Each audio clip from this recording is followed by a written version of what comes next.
नमस्कार साथीहरू, स्वागत छ तपाईहरुलाई पर्दा संसारमा। सुरुमा म तपाईहरुलाई केही पोस्टरहरू देखाउँदैछु। यी पोस्टरहरूमा क्यारेक्टरहरू त डिफरेन्ट छन्, तर एउटा कुरा चाहिँ कमन रहेको छ, त्यो हो डाइरेक्टरको नाम। हजुर, यी सबै फिल्मको निर्देशक एउटै हुन्, दिपेन्द्र के खनाल। चलचित्रको कथा दर्शकलाई कसरी पस्किने भन्ने मुख्य जिम्मेवारी निर्देशकमा हुन्छ। कुन कथालाई कुन तरिकाबाट देखाउँदा चाहिँ दर्शकहरूले एकदमै धेरै इन्जोय गरिरहेका हुन्छन् भन्ने कुरा एकदमै महत्त्वपूर्ण कुरा हो।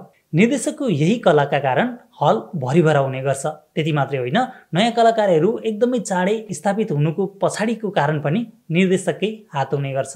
दिपेन्द्र के खनाल यस्तो नाम हो जसको काम चाहिँ निर्माताले मात्रै होइन, अहिले दर्शकहरूले पनि एकदमै भरोसा गरिरहेका छन्। आजको यो भिडियोमा म चर्चा गर्दैछु उनै स्थापित चलचित्र लेखक तथा निर्देशक दिपेन्द्र के खनालको रिलिज हुनै लागेको नयाँ चलचित्र के घर के डेरा घर नम्बर 2 को बारेमा, जसको टिजर र ट्रेलर युट्युबमा अहिले ड्रप भइसकेको छ। आउनुहोस् ट्रेलरमा के छ त भन्ने बारेमा थोरै गहिरिएर कुरा गरौँ।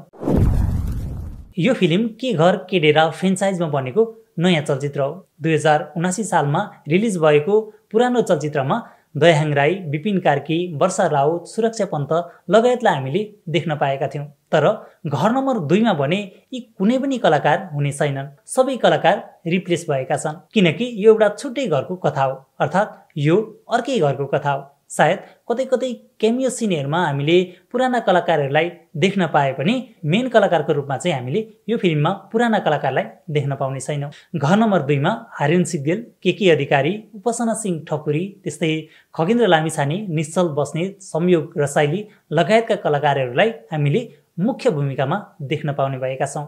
यो फिल्मको निर्माताका रूपमा नकिम उद्दिन, शरद श्रेष्ठ र किरण महर्जन रहेका छन्।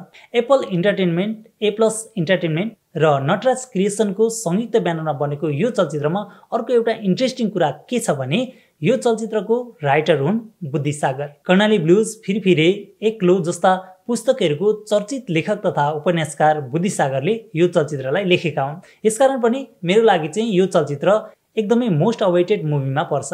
अब थोरै ट्रेलरको कुरा गरौँ। ट्रेलरले फर्स्ट सिनबाटै एकदमै इमोसनल बनाउने खालको माहौल क्रिएट गरेको छ। आफ्नो घर जग्गा नहुने अनि हुने दुवैलाई यो फिल्मको फर्स्ट लाइनले कनेक्ट गर्छ। त्यसपछि खुसी हल्का भएर गुजीमा बालुवा भरेको कविता, आर्यघाटको त्यो दृश्य अनि खगेन्द्र लामिछानेका केही संवादहरूले ट्रेलरलाई अझै गहिराइमा पुर्याउँदै लान्छ। त्यसपछि केही क्रिएटिभ सर्टहरू हामीले देख्न सक्छौँ। यो सर्टको इमेजिन गर्ने र लिने दुवै काम गजब लाग्यो।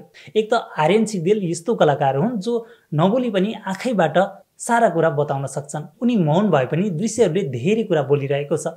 घर लिलामीको कुरा र परिस्थिति र पारिवारिक समस्याबाट उत्पन्न पीडाहरू उनको अनुहारमा देखिएको छ। अर्को प्लटमा निश्चल बस्नेतलाई देखिन्छ, उनको पनि अवस्था उस्तै देखिन्छ।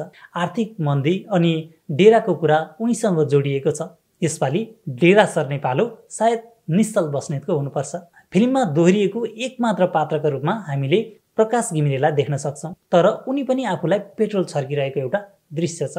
दिग्गज कलाकार हरिहर शर्मा पनि रोइरहेका छन्। मतलब यो फिल्मले हँसाउने भन्दा बढी रुवाउने कथा बोल्नेछ भन्ने हामीले सजिलै अनुमान गर्न सक्छौँ। सबै कलाकारहरूलाई एक किसिमको प्रेसरमा हामीले ट्रेलरमा देख्न सक्छौँ। केके अधिकारी, उपासना सिंह ठकुरी, सृजना नपित सबै टेन्सनमा देखिन्छन्। इभन रमेश बुढाथोकी लिटरली रोइरहेका छन्। बुद्धि सागरजी, तपाईँले कस्तो फिल्म लेख्नुभयो? रमेश बुढाथोकी जसलाई हामीले एकदमै स्ट्रङ क्यारेक्टरमा खलनायकको रूपमा देख्दै आएका थियौँ, उहाँलाई पनि तपाईँले पुरै रुवाइदिनु भएको छ। अरू त अरू बच्चा पनि रोइरहेको देखिन्छ। मतलब हामीले रुमाल बोकेरै जानुपर्ने हो त यो फिल्म हेर्नलाई? ट्रेलर हेर्दा यस्तै लाग्छ। घर हुनेलाई आफ्नै पीडा छ, डेरावालको अलग्गै कथा हुने गर्छ। सुखै सुख त यहाँ कसलाई छ र? सायद यही कुरा बुद्धि सागर हामीलाई बुझाउन चाहनुहुन्छ आफ्नो कथा मार्फत। फिल्ममा खगेन्द्र, निश्चल र आर्यन सिग्देलको कथा अलग अलग देख्न सकिन्छ। उनीहरूको कथा कहाँ पुगेर चाहिँ जोडिएला त? ब्याङ्कको लफडा चक्कर के होला? घर जोगाउने चक्करमा पारिवारिक सम्बन्ध जोगिएला कि नजोगिएला त? केही प्रश्नहरू दर्शकहरूमा क्युरियस बनाएर ट्रेलरले देखाएको छ। यो एउटा दृश्य जसले एउटा सिङ्गो फिल्मको झलक दिएको छ। के पैसाको लागि खगेन्द्रले आफ्नो मृगौला बेचेकै हुन् त? लास्टमा रहेको उनको एउटा एकदमै गम्भीर डायलगले साँच्चै नै गम्भीर बनाएको छ। मान्छे पैसाले मात्र धनी हुँदैन, सबैभन्दा धनी मान्छे त त्यो हो जसले जिन्दगीमा खतहरू कमाएको छ। यो लाइनले पुरा जिन्दगीलाई बुझाइदिन्छ। ओभरअल ट्रेलर एकदमै राम्रो छ। बिजिएमले इमोसनल सिनहरूलाई निकै मजाले कनेक्ट गरेको छ। सर्टहरू पनि मलाई चाहिँ निकै नै मन पर्यो। निराशाभित्र आशा जगाउने काम सायद हामीले यो फिल्ममा देख्न पाउनेछौँ। अब सबैलाई यस्तो इमोसनल फिल्म त मन नपर्न सक्छ, तर घर र डेराबीच सङ्घर्ष गरिरहनेहरूलाई यही इमोसनल कुराहरूले मन हल्का पनि बनाउन सक्नेछ। के हो सङ्घर्ष अनि जीवन कस्तो हुन्छ भन्ने कथा बुझ्नलाई पनि कहिलेकाहीँ यस्तो फिल्म हामीले हेर्न जरुरी हुन्छ।